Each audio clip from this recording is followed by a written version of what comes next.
أعوذ بالله من الشيطان الرجيم بسم الله الرحمن الرحيم قل إن كان للرحمن ولد فأنا أول العابدين سبحان رب السماوات والأرض رب العرش عما يصفون. கண்ணியத்திற்குரிய அல்லாஹ்வின் அடியார்களே, சூரத்து ஸுஹ்ருஃபை நாம் பார்த்து வருகின்றோம். அதில் கடைசியாக வசனம் 81 முதல் வசனம் 89 வரை உள்ள 9 வசனங்களுடைய தர்ஜுமாவை நேற்றைய முன்தினம் நாம் பார்த்திருக்கிறோம். இதில் அல்லாஹு தஆலா அவனுடைய வல்லமையை பற்றி, அவனை எப்படி நம்ப வேண்டுமோ அதன் அடிப்படையில் நம்புங்கள் என்பதையும், அதே போன்று நபி ஸல்லல்லாஹு அலைஹி வஸல்லம் அவர்களுக்கு ஆறுதலாகவும் அவர்களை அவர்களுடைய போக்கிலேயே விட்டுவிடுங்கள், நீங்கள் அவர்கள் ஏடாகுடமாக பேசக்கூடிய நேரத்திலும் அவர்கள் உங்களிடத்தில் வரம்பு மீறும் இடத்திலும் சலாம் சொல்லி நகர்ந்து விடுங்கள், அல்லாஹ் அவர்களுடைய விஷயத்தை பார்த்து கொள்வான் என்ற இந்த 9 வசனங்களை நாம் பார்த்தோம். இப்போது இதில் 81வது வசனத்தில் வரக்கூடிய முதல் வசனம், நபியே அவர்களிடத்தில் நீங்கள் சொல்லுங்கள், இன்கான லிர்ரஹ்மானி வலதுன் ஃபஅன அவ்வலுல் ஆபிதீன், அர்-ரஹ்மானுக்கு மகன் என்று ஒருவன் இருந்திருந்தால், கடவுளுக்கு கடவுளின் பிள்ளை என்று ஒருவர் இருந்திருந்தால், அவரை வழிபடுபவர்களில் நானே முதலாமவனாக இருந்திருப்பேன் என்று நபியே நீங்கள் அவர்களிடத்தில் சொல்லுங்கள் என்று சொல்லக்கூடிய இந்த வசனத்தை நாம் பார்க்கிறோம்.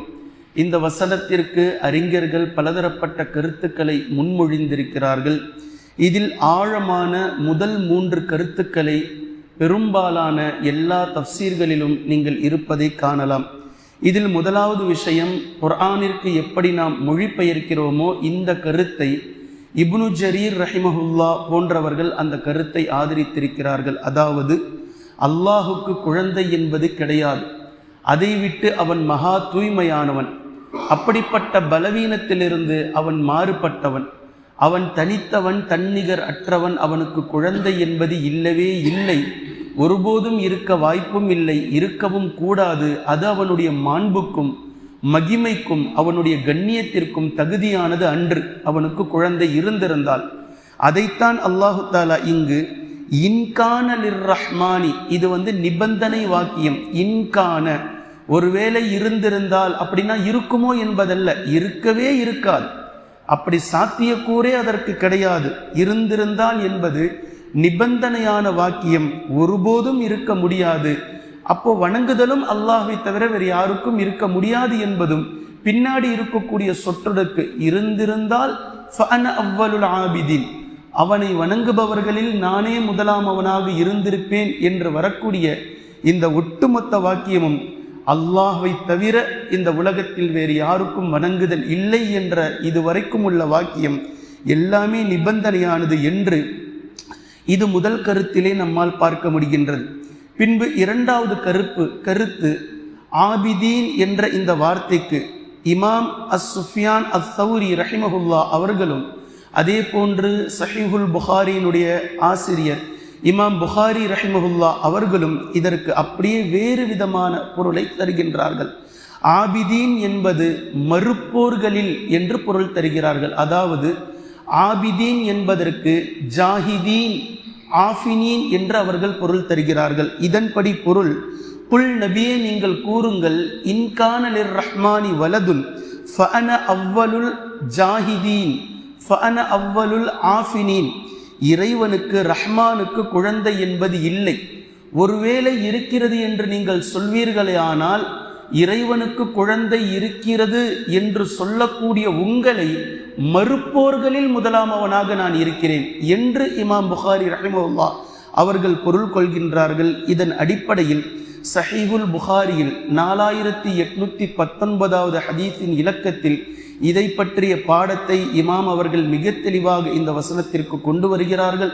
அதிலே அவர்கள் இலக்கண ரீதியாக பேசியிருக்கிறார்கள். அதாவது ஆபிதீன் என்று சொல்லக்கூடிய இந்த வாக்கியத்திற்கு நான் வணங்குவோரில் முதலாமவனாக இருப்பேன் என்று பொருளை நீங்கள் வைத்தால், அதனுடைய வினைச்சொல் என்பது அபத யஅபுது, இபாதத், வணங்குதல் என்ற பொருளில் கொண்டு வந்து முடியும்.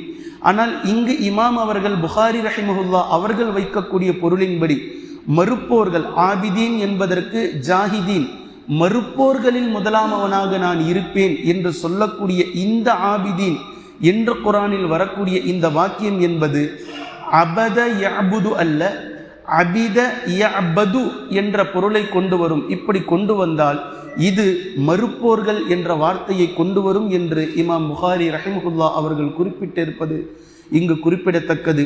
இதற்கு மூன்றாவது விளக்கமாக இப்னு அப்பாஸ் ரலியல்லாஹு அன்ஹு அவர்கள் தருகின்றார்கள், இன்கான என்று வரக்கூடிய இந்த இன் என்பது முதல் இரண்டு கருத்துக்களுக்கும் நிபந்தனையானது. மறுப்போர்களில் முதலாமவனாக நான் இருப்பேன், வணங்குவோரில் முதலாமவனாக நான் இருப்பேன் என்ற இந்த இரண்டு பொருளிலும் இன்கான என்று வரக்கூடியது நிபந்தனை வாக்கியம் என்பது முதல் இரண்டு கருத்து, முதல் இரண்டு அர்த்தம்.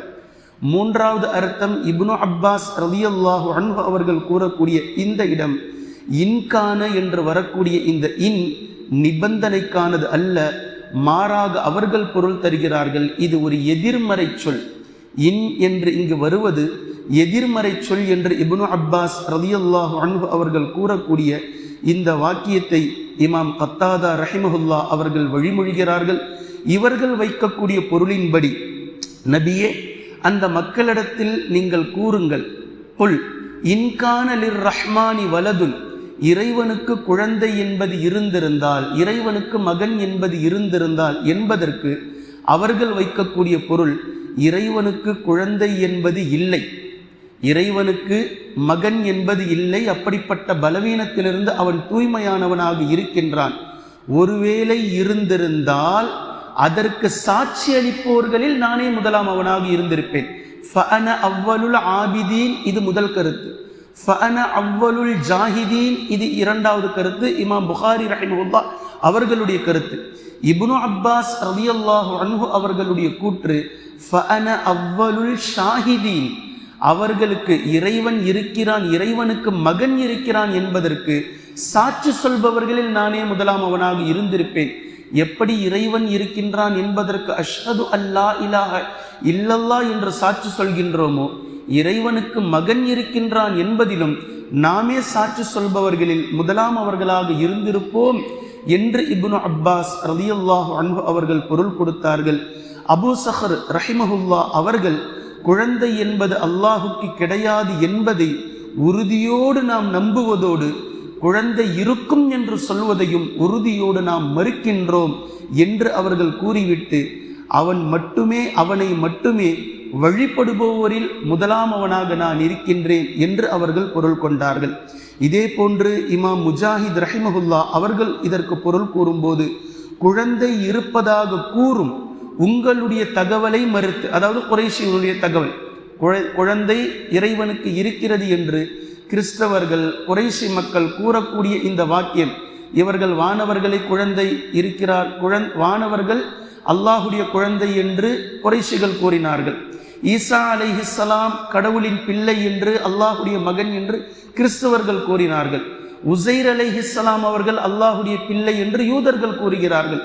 இப்படி இவர்கள் எல்லோருடைய கூற்றையும் மறுத்து, குழந்தை இருப்பதாக அல்லாஹுக்கு நீங்கள் கூறக்கூடிய உங்களுடைய கருத்தை மறுத்து அவனை வழிபடுபவரில் நானே முதலாம் அவனாக இருக்கின்றேன் என்று இமாம் முஜாஹித் ரஹிமஹுல்லா அவர்கள் பொருள் கொடுத்தார்கள்.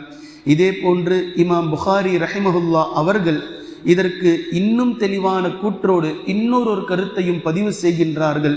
அதாவது இமாம் புகாரி ரஹிமஹுல்லா அவர்களுடைய முன்னோர்களுடைய கிராத்தின்படி ஃபஅன அவ்வலுல் ஆபிதீன் என்று வரக்கூடிய இந்த வாக்கியத்தை ஃபஅன அவ்வலுல் அபிதீன் என்றும் வாசித்திருக்கிறார்கள். ஐனுக்கு கடாசபர் இல்லாமல், அலிஃப் போட்டு வாசிக்காமல், ஐனுக்கு வெறும் ஃபத்ஹ் ஜபர் வைத்து வாசித்திருக்கிறார்கள்.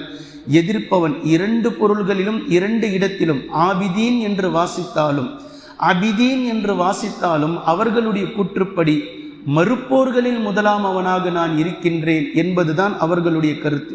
அதே போன்று இமாம் சுயூத்தி ரஹிமஹுல்லா அவர்களும் இமாம் இப்னு ஜரீர் ரஹிமஹுல்லா அவர்களும் பொதுவான முதல் கருத்தையே தேர்வு செய்கிறார்கள். இறைவனுக்கு குழந்தை என்பது இல்லை, ஒருவேளை இருந்திருந்தால் அவனை வழிபடுபவரில் நானே முதலாம் அவனாக இருந்திருப்பேன் என்ற இந்த கருத்தையே இமாம் இப்னு ஜரீர் ரஹிமஹுல்லா அவர்கள் கொண்டு வந்து கருத்தை வைக்கிறார்கள்.